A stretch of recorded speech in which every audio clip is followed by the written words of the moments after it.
Papasok nga ako sa aking trabaho nang biglang nakaagaw pansin sa akin itong mga nakaharang dito sa plaza. Hello guys, yun na nga at napakainit ng panahon ngayon at halos walang masyadong tao dito sa bayan, dito sa may plaza sa Santa Rosa. Pero talaga namang nakapag-agaw pansin sa akin yung ginagawang construction at nire-remodel, nire-renovate yung plaza dito. Ano kaya ang mangyayari? Ano kaya ang mababago doon sa plaza na nung last December lang ay pinuntahan ng mga tao, pinailaw? Ngayon, ano naman kaya yung pasabog na gagawin nila dito?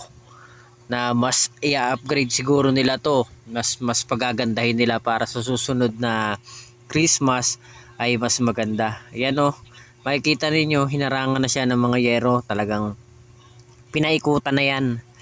Pinaikutan na siya para syempre hindi makita ng tao, para hindi rin masyado makasagabal yung kanilang ginagawa dun sa loob, para walang masyado mga tao na pumunta. Yan yung purpose niyan, kaya inaharangan din nila yung kanilang ginagawa para pagbukas tatanggalin na lang nila yan pag tapos na yung ginagawa nila doon sa loob at na-remodel na nila.